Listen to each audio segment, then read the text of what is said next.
ஜெபம் செய்வோம். அன்பு இரக்கமுள்ள பரலோக பிதாவே, மனமகிழ்ச்சியான இந்த காலை வேளைக்காக நன்றியோடு ஸ்தோத்திரிக்கிறோம். நாங்கள் நிற்பதும் நிர்மூலமாக இருப்பதும் கர்த்தருடைய கிருபையே. சேர்ந்து சொல்லுங்க, நம்முடைய இரக்கங்களுக்கு முடிவில்லை, அவை காலைதோறும் புதிதாக இருக்கிறதுக்காக நன்றியோடு ஸ்தோத்திரிக்கிறோம்.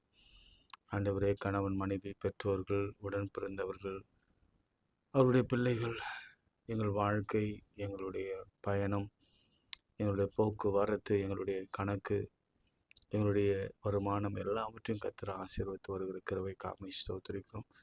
சரீரத்தில் எந்த பலவீனம் வராதபடி கிருபையை காத்து, சிலருக்கு பலவீனம் வந்த பொழுதும் அவரை சுகப்படுத்தி வீட்டுக்கு அனுப்பின கிருபைக்காக என்னோட ஸ்தோத்திரிக்கிறோம். சிலருடைய வாழ்க்கையிலே திருமணத்திற்கான வாசல்கள் திறந்த கிருபைக்காக ஸ்தோத்திரம். சிலருடைய வாழ்க்கையில் வேலைக்கான வாசல் திறந்ததுக்காக ஸ்தோத்திரம். ஆண்டவரே, நீ ஒருவரையும் கைவிடாதவர் யெகோவா ஈரே. உம்முடைய நாமம் கர்த்தருடைய பர்வதத்தில் எல்லாம் பார்த்து கொள்ளப்படும். நன்மையான எந்த ஈவும் பூரணமான எந்த வரமும் பரத்திலிருந்து உண்டாகி ஜோதியின் பிதாவிடத்திலிருந்து இறங்கி வருகிறதுக்காக உமக்கு நன்றி செலுத்தி ஸ்தோத்திரிக்கிறோம். இந்த வேளையிலும் கூட ஆண்டவரே, இந்த காலை பொழுதை உங்கள் சமூகத்திலிருந்து ஆரம்பிக்கிறோம். இந்த நாள் முழுவதும் எங்களோடு நல்ல செய்திகளை கேட்க கர்த்தர் உதவி செய்வீராக. இயேசுவின் நாமத்தில் ஜெபிக்கிறோம் நல்ல பிதாவே, ஆமென். எத்தனை நன்மைகள் எனக்கு செய்தர், எப்படி நன்றி சொல்வேன். எத்தனை நன்மைகள் எனக்கு செய்தீர், எப்படி நன்றி சொல்வேன், நான் எப்படி நன்றி சொல்வேன். எத்தனை நன்மைகள் எனக்கு செய்தீர், எப்படி நன்றி சொல்வேன், நான் எப்படி நன்றி சொல்வேன். நன்றி ராஜா, நன்றி ராஜா, நன்றி ராஜா, நன்றி ராஜா, நன்றி ராஜா, நன்றி ராஜா, நன்றி ராஜா, நன்றி ராஜா. தாழ்மையில் இருந்தேன், தயவாய் நினைத்தேன், தேவனே உம்மை துதிப்பேன். தாழ்மையில் இருந்தேன், தயவாய் நினைத்தேன், தேவனே உம்மை துதிப்பேன், தேவனே உம்மை துதிப்பேன். எத்தனை நன்மைகள் எனக்கு செய்தீர், எப்படி நன்றி சொல்வேன், நான் எப்படி நன்றி சொல்வேன். பலவீனன் என்று தள்ளிவிடாமல் பலத்தால் இடை கட்டினீ, பலவீனன் என்று தள்ளிவிடாமல் பலத்தால் இடை கட்டினீ, பலத்தால் இடை கட்டினீ. எத்தனை நன்மைகள் எனக்கு செய்தீர், எப்படி நன்றி சொல்வேன், நான் எப்படி நன்றி சொல்வேன். என்னோட சேர்ந்து பாடுங்க. நன்றி ராஜா, நன்றி ராஜா, நன்றி ராஜா, இயேசு ராஜா. நன்றி ராஜா, நன்றி ராஜா, நன்றி ராஜா, இயேசு ராஜா. கைகளை உயர்த்தி நாம் ஜெபிப்போம். சொல்லுங்க, எனக்கு தாசி வரும் பருவதற்கு நேராக என் கண்களை ஏறெடுக்கிறேன், வானத்தையும் பூமியும் உண்டாக்கின கர்த்தரிடத்தில் தாசி வரும். திருமணம் நடக்கட்டும் சுவாமி, வேலை கிடைக்கட்டும் சுவாமி, கர்ப்ப பிறப்பை நாங்கள் பார்க்கணும், கடன் அடைக்கப்படணும், பிரிந்த குடும்பங்கள் ஒன்றாக இணையணும், வருமானம் பெருகணும், வருமானத்திலே ஒரு பெரிய ஆசீர்வாதத்தையும் கடன் அடைக்கிற கிருபையை தான், வாகனம் இல்லாதவர்களுக்கு வாகனத்தை தான், வீடு இல்லாதவர்களுக்கு வீடு வாசல் ஏற்படுத்தி தான், எல்லாவற்றுக்கும் மேலாக சரீரத்தில் சுகத்தை உச்சன் தலையிலிருந்து உள்ளங்கால் வரையில இருக்கிற எல்லா உறுப்புகளை நினைத்து கொள்ளுங்க.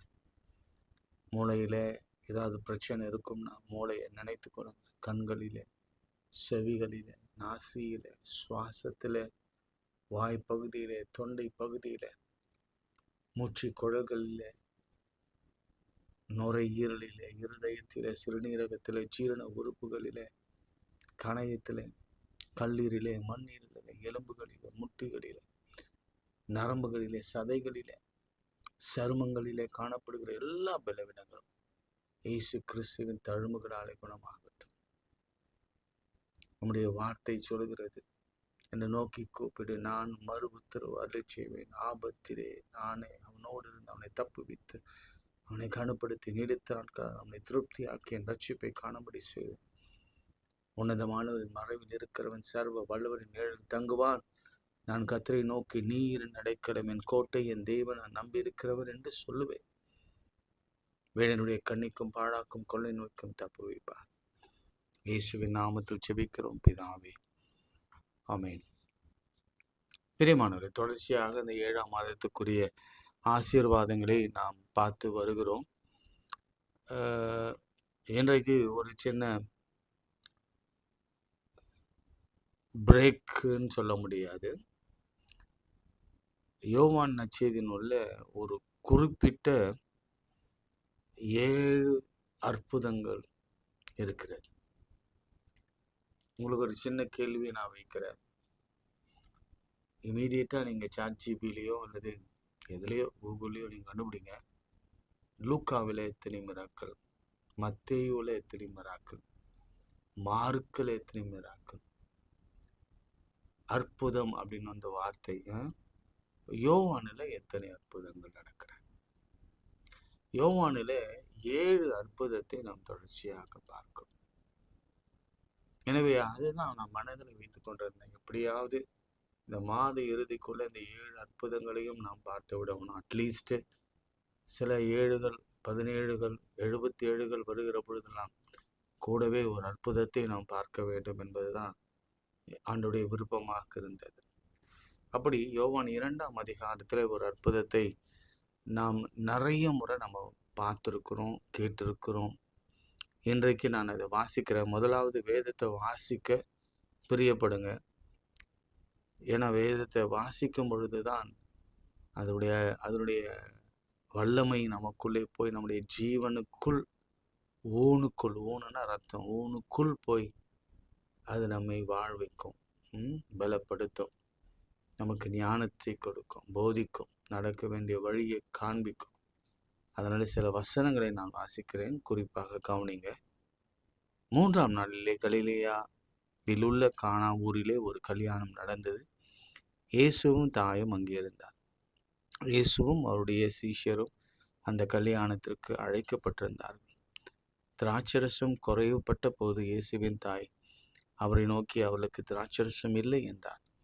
அதற்கு இயேசு, ஸ்திரீயே, எனக்கும் உனக்கும் என்ன? என் வேலை இன்னும் வரவில்லை என்றார். பிரியமானவர்களே, இந்த 7ஆம் மாதத்தில் இது வரைக்கும் நடக்கலைன்னா, இந்த தேதி வரைக்கும் நடக்கலைன்னா, உங்களுக்கு கர்த்தர் கொடுக்கிற ஒரு நல்ல செய்தி என்னன்னா, என் வேலை இன்னும் வரவில்லை. 7ஆம் மாதம் தருவேன்னு சொல்லிட்டார். ஏசாயா 40:4 தான் உங்களுக்கு சொன்னேன், ஞாபகம் இருக்கும்னு நினைக்கிறேன்ல. பள்ளங்கள் எல்லாம் நிரப்பப்படும், மலைகள் குன்றுகள் தாழ்த்தப்படும், கோணனானவைகள் செவையாக்கப்படும், கரடுமுரடானவை சமமாக்கப்படும். சேனைகளின் கர்த்தர் இதை செய்கிறார், எல்லா ஜனங்களும் அதை காண்பார்கள். என் வேலை இன்னும் வரவில்லை.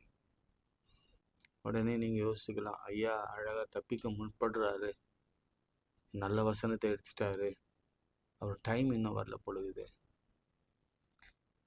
டைம் வரல அப்படின்னு அம்மாவிடத்துல சொன்னாலும் கூட அவர் தாமதப்படுத்தவில்லை, தடை பண்ணாரே தவிர தாமதப்படுத்தலை. அழகா வச்சுக்கோங்க, இதை எழுதி வைத்துக் கொள்ளுங்க. அவர் அந்த நேரத்தில் தடை பண்ணார், ஆனால் தாமதப்படுத்த மாட்டார். உடனே அவர் என்ன செய்தார் என்று நாம் பார்க்கலாம். யூதர்கள் தங்கள் சுத்திகரிக்கும் முறைமையின்படியே,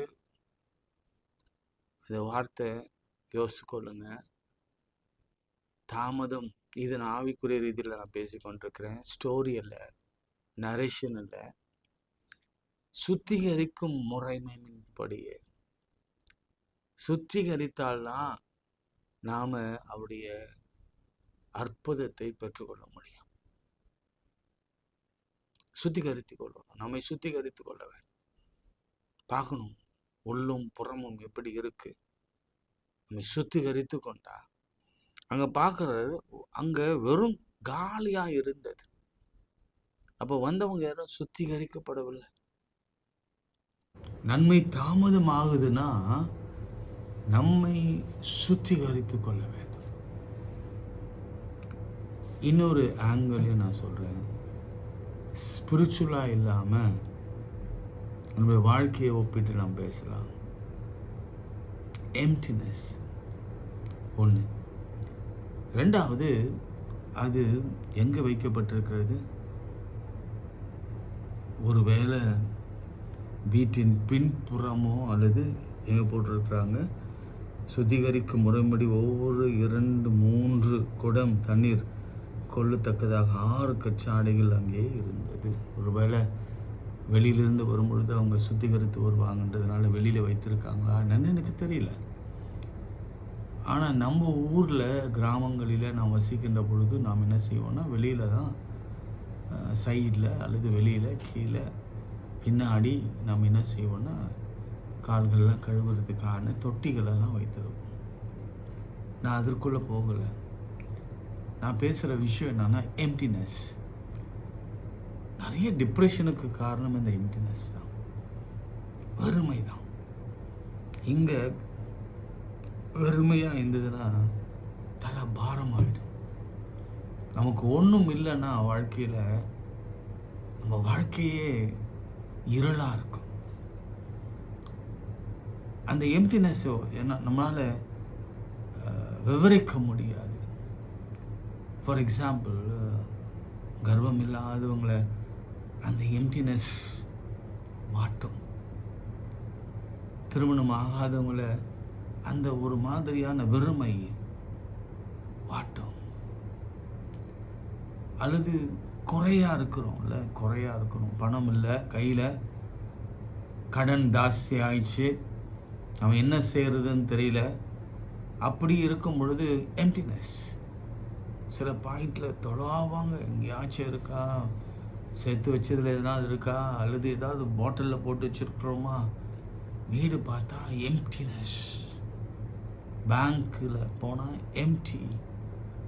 பல நேரங்களில் எம்டி ஆண்டோடு தான் நாம் போய் கொண்டு இருக்கிறோம்.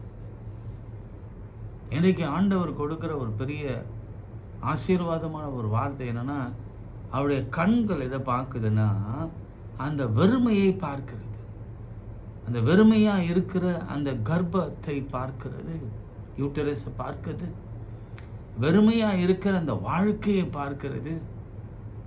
கணவன் மனைவியிலே காணப்படுகிற அந்த பிரிவினையை அவர் கண்கள் பார்க்கிறது.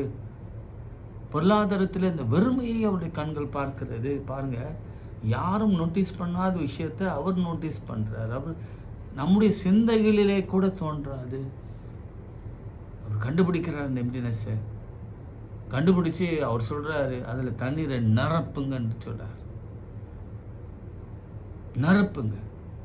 இன்றைக்கு நான் சொல்கிறேன், ஆவில நிரம்பி உங்கள் காலியான பாத்திரம் நிரம்ப நிரம்ப நிரம்ப வழிய போகிறது. நிரப்பி எலியா வாழ்க்கையில், குறிப்பாக எலியா வாழ்க்கையில் அந்த அம்மா கொஞ்சம் என்னதான் இருக்குது அப்படின்னு சொன்னாங்க. பக்கத்து வீட்டிலலாம் வாங்க, தீர்க்கதரிசியின் மனைவி அவங்க 2 பிள்ளைகளை கடன் கொடுத்தவங்க எடுத்துக்கொண்டு போகிறேன்னு சொல்கிறாங்க. அப்போ அவர் கேட்குறாரு, உங்ககிட்ட ஏதாவது இருக்கா அப்படின்னாரு. என்கிட்ட ஒன்றும் இல்லை. என்னதான் இருக்குது? வெறுமையான பாத்திரம். பக்கத்தில் போய் வெறுமையான பாத்திரம் வாங்கிட்டு வா. பொதுவாக யாரும் கொடுக்க மாட்டாங்க கடன்காரங்கிட்ட, ஏன்னா அதையும் வச்சு சாப்பிட்ருவாங்கன்னு ஒரு பயம் அவங்களுக்கு. என்னமோ தெரியல, அந்த ஜனங்க கொடுத்தது. கர்த்தருடைய வார்த்தையை கேட்டு தீர்க்கதரிசி வந்திருக்கிறார், ஏதோ கொடுக்க போகிறார் பொழுது அப்படின்னு சொல்லி கொடுத்தாங்களா என்னன்னு தெரியாது. அந்த வெறுமையான பாத்திரங்களில் தீர்க்கதரிசி சொல்கிறான், கொஞ்சம் கொஞ்சமாக வார்த்து நிறைய எடுத்தார்கள். இன்னும் வேறு ஏதாவது பாத்திரம் இருக்கா அப்படின்னு கேட்குறாங்க. டபுள் இடத்துல இல்லை, உடனே எண்ணெய் பெருகுவது நின்று போயிற்று. பிரியமானவர்களே, பாருங்க, பாத்திரம் நிரம்பி வழிகிறது. ஒரு பாட்டு, பாத்திரம் நிரம்பி வழிகிறது அப்படின்னு ஒரு டிடிஎஸ் சாங். நிரம்பி வழிந்து என்ன சொன்ன தெரியுமா தீர்க்கதரிசி? முதலாவது உன் கடனை அடைத்து இதை விற்று உன் கடனை அடைத்து, ஒரு பிசினஸ் ஸ்ட்ராட்டஜி சொல்ற, இதை விற்று உன் கடனை அடைத்து மீததும் வைத்து ஜீவனம் பண்ணு. பஞ்ச நாட்கள் முழுவதும் முதல்ல கடனை கொடுத்து பையனை மீட்டுக்கோ, பிள்ளைகளை மீட்டுக்கோ, மீதம் வைத்து ஜீவனம் பண்ணு. இங்க ஆண்டவர் இந்த வெறுமையான கச்சாடியில தண்ணீரை நிரப்பினதுக்கு ஒரு காரணம் உண்டு. என்னன்னா, அந்த தண்ணீரை அவர் இப்பொழுது திராட்சரசமாய் மாற்ற போகிறார். மொண்டு கொடுங்கள் என்றார். நீங்க இதெல்லாம் இந்த அற்புதத்தை வெறும் கல்யாணத்தோடு கூட ஒப்பிட்டு மட்டும் பார்க்கக்கூடாது. நம்ம வீட்டோடு ஒப்பிட்டு பார்க்க வேண்டும். நம்மிடத்தில் இருக்கிற காலியான காரியங்கள் என்ன, வெறுமையான காரியங்கள் என்ன, தேவையற்ற ஒதுக்குப்புற இடத்துல வைக்கப்பட்டிருக்கிற சூழ்நிலை என்ன. நான் நிறைய பிரசங்கத்தில் பண்ணியிருக்கிறேன். அந்த கச்சாடி அவனும் கண்டுக்கவே இல்லை, ஆனால் கர்த்தர் கண்டுக்கிட்டார். அந்த மாதிரி சூழ்நிலை இருந்தீங்கன்னா இம்பார்ட்டன்ஸ். இன்னைக்கு நம்ம எதை பற்றி பேசுகிறோம்னா, திராட்சரசத்தை பற்றி பேசுகிறோம், தண்ணீரை பற்றி பேசுகிறோம், கூடவே காலியான அந்த கற்சாடிகளை குறித்தும் 6 கற்சாடிகளை குறித்தும் பேசுகிறோம். இந்த உலகம் முடிகிற வரைக்கும் அந்த கற்சாடிகள் பற்றி பேசும். இது வரைக்கும் அதற்கு ஒரு வேல்யூ இல்லை. நான் ஆண்டவர் அதில் ஒரு அற்புதத்தை செய்த போது ஒரு வேல்யூ வந்தது. நம்முடைய பாத்திரம் கூட இது வரைக்கும் ஒரு வேல்யூ இல்லாத ஒரு பாத்திரமாக இருக்கலாம். கர்த்தர் அற்புதத்தை செய்கிற பொழுது கர்த்தருடைய வருகை மட்டும் பேசுகிற ஒரு வேல்யூ உள்ள பாத்திரமாக நம்முடைய பாத்திரம் நிரம்பி வழிகிற ஒரு அனுபவம். மொண்டு கொடுங்கள் என்றார். அது மாத்திரமல்ல, நிரம்பி வழிகிறது மாத்திரமல்ல, நாம் பிறருக்கும் கொடுக்கிற அளவுக்கு கர்த்தர் மாற்றி கொடுப்பார். மொண்டு கொடுங்க. மற்றவங்க பார்த்து சொல்லுவாங்க, டேஸ்ட் பண்ணவங்க பார்த்து சொல்லுவாங்க, கர்த்தர் நல்லவர் என்பதை ருசித்து பாருங்கள், அவர் மேல் நம்பிக்கையாக இருக்கிற மனுஷன் பாக்கியவான். மற்றவங்க சொன்னாங்க, முந்தி நீங்க கொடுத்தீங்களா, அது சரியில்லை, அது எந்த ஜார்ல செய்தாங்க நமக்கு தெரியும், எந்த இடத்துல எந்த ஊர்ல செய்தாங்க, யாருக்கு செய்தாங்க, யார் செய்தா தெரியாது. ஆனா இப்போ இந்த ஜாடியில் இருந்து எடுக்கப்பட்ட அந்த தண்ணீர் மதுரமான தண்ணீராய் மாறிற்று. முந்தின வாழ்க்கை காட்டிலும் பிந்தின வாழ்க்கை, முந்தின வெறுமையை காட்டிலும் பிந்தின வாழ்க்கை, முந்தின எம்டினஸ் காட்டிலும் பிந்தின வாழ்க்கை நிறைவுள்ளதாக இருந்தது. ஃபுல்னஸ் லைஃபை கொடுப்பார். இதுதான் பைபிள் அடிக்கடி சொல்லும், ஃபுல்னஸ், ஜாய், சந்தோஷம், சமாதானம், மகிழ்ச்சி, கலியாட்டம், சந்தோஷம், எல்லாவற்றையும் கர்த்தர் கொடுப்பார்.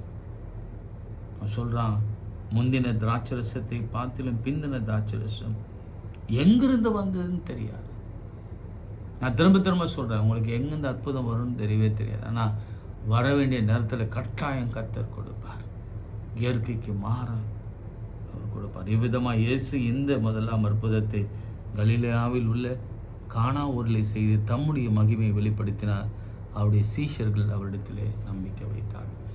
யோவானில் 7 அற்புதங்கள் இருக்கிறது. அதில் முதலாவது அற்புதம் இந்த வெறுமையை கர்த்தர் நிறைவுள்ளதாக மாற்றினார். ஜெபம் பண்ணலாம். அன்புள்ள ஆண்டவரே, எங்கள் வெறுமையிலே காண்கிற தேவன், இல்லாமையிலே எங்களுக்கு உதவி செய்கிற தேவன், ஒன்றுமில்லை என்று நினைக்கிற எங்களுக்கு கர்த்தர் கொடுக்கிற தேவன். அது குழந்தை, வேலை, உயர்வு, சரீரத்தில் பலன் எதுவாக இருந்தாலும் சரி, பொருளாதாரமாக இருந்தாலும் சரி, ஒன்றுமே இல்லைங்க. பேங்க்கில் நில் பேலன்ஸுங்க, எல்லாம் 0ல் போயிட்டுருக்கு. இன்சஃபிஷியன்ட் பேலன்ஸ் என்று வருகிறது. அதுதாங்க எங்கள் நிலைமை. மாதந்தோறும் கடன் வைத்து கடன் வாங்கி அடகு வைத்து ஓட்டிக்கொண்டு எத்தனை வருஷம் இதை செய்ய போகிறோம் தெரியல. அந்த வெறுமையை கர்த்தர் என்று பார்க்கிறார். அப்படியே விட்டு விடுகிறதற்கு அவர் அநீதி உள்ள தேவன் அல்லவே அல்ல என்று அந்த பார்க்கிறார். அதை நிரப்ப சொல்லுகிறார். எலியேசரை அனுப்பி, தூதர்களை அனுப்பியோ, யாரை அனுப்பியோ கர்த்தர் அதை நிரப்ப பண்ணுவார். அதை டேஸ்ட் பண்ணுறவங்க சொல்லுவாங்க, நம்ம வாழ்க்கையை பார்க்குறவங்க சொல்லுவாங்க, முந்தி இருந்ததை காட்டிலும் இப்பொழுது கர்த்தருளே அபரிவிதமாய் ஆசீர்வதித்திருக்கிறார். முந்தின திராட்சரசத்தை காட்டிலும் பிந்தின திராட்சரசம் யாருக்கும் தெரியாத மாதிரி அவர் மாற்றுவார். ஒரே ஒரு வார்த்தை எம்பசைஸ் பண்றேன், மாறினது மாறும், எல்லாம் மாறும். நொடி பொழுதிலே மாறும். துக்கம், கண்ணீர், கவலை, கஷ்டங்கள் எல்லாம் நொடி பொழுதுல மாறும். அது மொண்டவங்களுக்கும் தெரியாது. அவ்வளோ ஃப்ராக்ஷன் ஆஃப் செகண்ட்ல தண்ணீர் திராட்சரசமாய் மாறிட்டு இமை பொழுதிலே அவர் மாற்றுவார். இயேசுவின் நாமத்தில் ஜெபிக்கிறோம் நல்ல பிதாவே, ஆமென். நமது ஆண்டவராகிய இயேசு கிறிஸ்துவின் கிருபை, பிதாவாகிய தேவனுடைய அன்பு, பரிசுத்த ஆவியின் ஐக்கியம் நம் அனைவரோடு மீண்டும் மீண்டும் சதா காலம் நிலைத்திருப்பதாக. ஆமென். God bless you.